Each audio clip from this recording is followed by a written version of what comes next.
ഓരോ പ്രഭാതവും ഓരോരോ വാർത്തകൾ കേട്ടാണ് ഉണരുന്നത്. സോഷ്യൽ മീഡിയയിൽ ഓരോ ദിവസവും വരുന്ന വാർത്തകൾ കേൾക്കുമ്പോൾ തന്നെ അക്ഷരാർത്ഥത്തിൽ ഞെട്ടുകയാണ്. ഇന്നിവിടെ ഞെട്ടിയത് മറ്റൊന്നുമല്ല, ഒരു വിവാദ പരാമർശമാണ് ഇപ്പോൾ സോഷ്യൽ മീഡിയയിൽ വൈറലായിക്കൊണ്ടിരിക്കുന്നത്. സാറ് കേട്ട് കാണുമോ, നമ്മുടെ കണ്ണൂർ ജില്ലാ കമ്മിറ്റി അംഗം പി ഹരീന്ദ്രൻ കഴിഞ്ഞ ദിവസങ്ങളിൽ വിവാദമായിട്ടുള്ളൊരു പ്രസ്താവനയൊക്കെ നടത്തിയിട്ടുണ്ടായിരുന്നു അവിടെ പാലത്തായി പീഡന കേസുമായിട്ട് ബന്ധപ്പെട്ട്. സാർ ആ പ്രസംഗം കേട്ടിട്ടുണ്ടായിരുന്നോ? ഞാൻ ആ പ്രസംഗം ഫുള്ള് കേട്ടില്ല, പക്ഷെ ഞാൻ അതിൻ്റെ വാർത്തകളൊക്കെ രാവിലെ ഇങ്ങനെ വിവാദമായി പടരുന്നത് കണ്ടു. അപ്പോൾ എന്തായാലും നമുക്ക് ആ പ്രസംഗം ഒന്ന് കേൾക്കാം സാർ. ഓക്കെ, കേട്ടിട്ട് സാറിനോട് അതുമായിട്ട് ബന്ധപ്പെട്ട കുറച്ച് കാര്യങ്ങൾ ചോദിക്കാനായിട്ടുണ്ട്.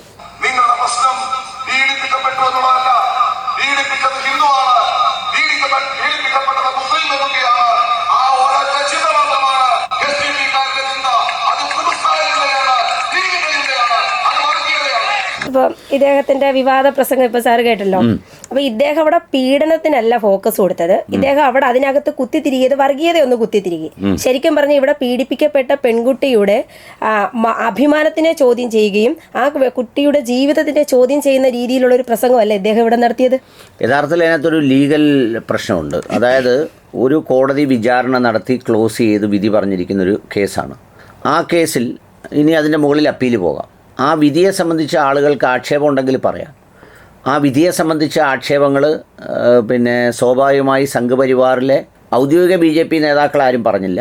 പക്ഷേ അതിനകത്ത് കുറേ അല്ലാത്ത ജീവികളുണ്ടല്ലോ, കൃഷ്ണരാജിനെ പോലെ, പ്രതീഷ് വിശ്വനാഥിനെ പോലെ, പിന്നെ ഷാബു പ്രസാദിനെ പോലെയൊക്കെയുള്ള അതിലെ ഈ രണ്ടാം കിട മൂന്നാം കിട പരാന്ന ജീവികളെ പോലെയുള്ള ചിലർ അതിനകത്തൊക്കെ പ്രതികരിച്ചു. അതായത് പാലത്തായി പപ്പൻ്റെ പിന്നെ എന്താ പറയുന്നത്, പൗരത്വ ഭേദഗതിയുമായി ബന്ധപ്പെട്ടുണ്ടായ കേസിൽ അദ്ദേഹത്തെ ബോധപൂർവം കുടുക്കിയതാണ് എന്നൊക്കെയാണ് അവർ പറഞ്ഞത്. അതൊക്കെ സാമൂഹ്യ മാധ്യമത്തിലാണ് പറഞ്ഞത്. പക്ഷേ ഇപ്പോൾ അവരുടെ സ്റ്റേറ്റ്മെൻറ്റിനെ സാധൂകരിക്കത്തക്ക രീതിയിലുള്ള ഒരു സ്റ്റേറ്റ്മെൻറ്റിനേക്കാൾ കുറച്ചുകൂടി മാരകമായ ഒരു വർഗീയതയാണ് അല്ലെങ്കിൽ ഈ ഒരു സംഗതിയാണ് ഇതിൽ അദ്ദേഹം തിരികിയിരിക്കുന്നത്.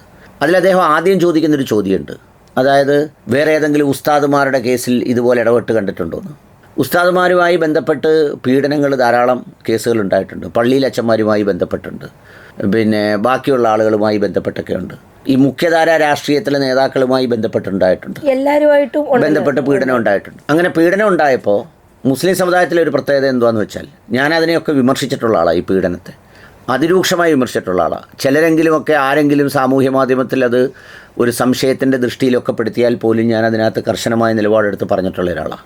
പക്ഷേ ഒരു സമുദായം എന്നുള്ള നിലയിൽ, ഒരു സംഘടന എന്നുള്ള നിലയിൽ നാളിതുവരെ മുസ്ലിം സമുദായം ഒരു ഉസ്താദിൻ്റെയും പീഡന കേസിൽ അതിന് ന്യായീകരിച്ച് രംഗത്ത് വന്നിട്ടില്ല. ഈ പറഞ്ഞ സഖാവിനെ ഞാൻ വെല്ലുവിളിക്കുക, അല്ലെങ്കിൽ ഏതെങ്കിലും സഖാവുണ്ടെങ്കിൽ വെല്ലുവിളിക്കുക. ഏതെങ്കിലും ഒരു ഉസ്താദിൻ്റെ പീഡന കേസിൽ വിധി പറയുന്ന കോടതിയുടെ പരിസരത്ത് ഒരു ബാനറും പിടിച്ചുകൊണ്ട് പിന്നെ അവിടെ പോവുക. അല്ലെങ്കിൽ ഈ ഇദ്ദേഹത്തിൻ്റെ പാർട്ടി ചെയ്യുന്നത് പോലെ പീഡന കേസിൻ്റെ പരാതി വാങ്ങിച്ചിട്ട് മുസ്ലിം സംഘടന ഒരു കമ്മിറ്റി ഉണ്ടാക്കി അത് പരിഹരിക്കാൻ വേണ്ടി അവിടെ പോവുക. പിന്നെ ഇത്തരം സംഗതികളിൽ എവിടെയെങ്കിലും കോടതിയോ പോലീസോ എടുക്കുന്ന നടപടിയെ തടസ്സപ്പെടുത്താൻ വേണ്ടി സമുദായം വളരെ ബാഹ്യമായും പ്രത്യക്ഷമായി ഇറങ്ങി രംഗത്ത് വരിക എന്ന് പറയുന്നൊരു സംഭവം കേരളത്തിൽ ഉണ്ടായിട്ടില്ല.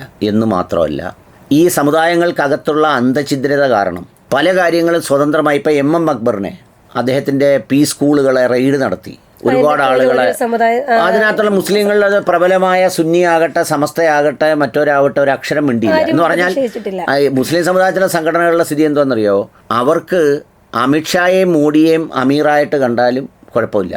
ഈ കൂട്ടത്തിലുള്ള ഒരു സംഘടനാ നേതാവിനെ അവർ സഹിക്കാനൊക്കാത്ത ഒരു പ്രത്യേക ജെനറ്റിക്സിലാണ് സൃഷ്ടിച്ചിട്ടുള്ളത്. അപ്പോൾ അതുകൊണ്ട് ആ സംഘടനകളൊന്നും ഇതിനുവേണ്ടി രംഗത്ത് ഇറങ്ങിയിട്ടേ ഇല്ല. അവർ മൗനം പാലിക്കും. തെറ്റ് കാണുകയല്ലായിരിക്കുമല്ലോ, അവരങ്ങ് മൗനം പാലിക്കും. അവരപ്പോൾ എന്ത് ചെയ്യുന്നു വെച്ച് കഴിഞ്ഞാൽ ഇതിനൊക്കെ അഭിപ്രായം പറയുന്നതിന് പകരം വേറെ അകത്തൊരടി ഉണ്ടാക്കും. അതാണ് അവരുടെ പ്രത്യേകത. എന്നാൽ ഫ്രാങ്കോ പിതാവിൻ്റെ കാര്യത്തിൽ സഭ രംഗത്തിറങ്ങി, ഫ്രാങ്കോ പിതാവിനെ പിന്തുണച്ച് നിലപാട് സ്വീകരിച്ചു, ഇരയായവർക്കെതിരെ നടപടികൾ സ്വീകരിച്ചു, മറ്റു പല സംഗതികളുണ്ട്. അത് സഭയുടെ തീരുമാനം എന്തു ആവട്ടെ, അതും ഒരു കോടതി വിധി പറഞ്ഞു, അതൊരു സ്ഥലത്ത് നിൽക്കുകയാണ്.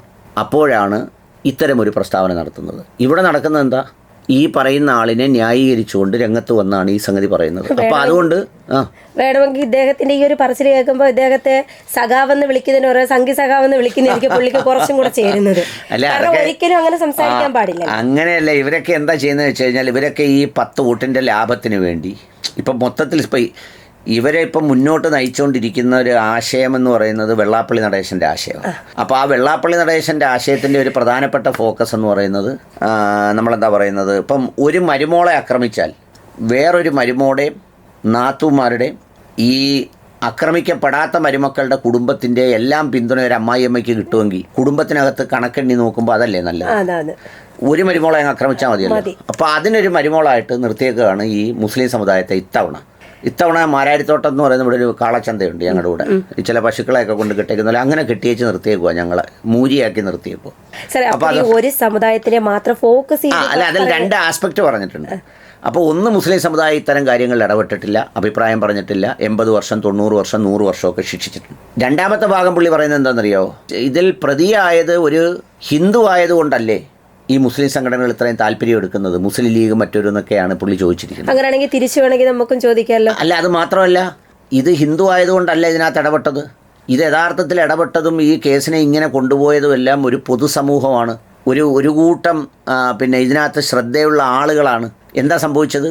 ഒരു കുട്ടിയെ പീഡിപ്പിക്കുന്നു, ആ കുട്ടി ഇങ്ങനെയാണ് പീഡിപ്പിച്ചതെന്ന് പറയുന്നു, അത് അന്വേഷണം ആദ്യം മുതലേ വഴിതെറ്റിക്കാൻ ശ്രമിക്കുന്നു. പിന്നെ അത് കഴിഞ്ഞ് 90 ദിവസമായിട്ടും ആ 90 ദിവസം ആകുന്നത് വരെ കുറ്റപത്രം കൊടുക്കുന്നില്ല. ബഹളം വെച്ചപ്പോൾ 87ാമത്തെ ദിവസം കൊടുക്കുന്നു. DGPയുടെ ശബ്ദരേഖ പുറത്തു വരുന്നു. ഇങ്ങനെ ഒട്ടേറെ നാടകീയമായ സംഗതികൾ ഇതിനകത്ത് നടക്കുന്നു. ഏറ്റവും അവസാനം ഈ സഖാവ് സംസാരിക്കുമ്പം, ഈ സഖാവൊക്കെ ആരാ? ഞങ്ങളുടെ സമുദായത്തെ സംരക്ഷിക്കാൻ വേണ്ടി പിന്നെ തലശ്ശേരിയിൽ ഒരു ആളിനെ ബലി കൊടുത്ത പാർട്ടിയുടെ സഖാവാണ്. പുള്ളി എന്താ പറഞ്ഞത്?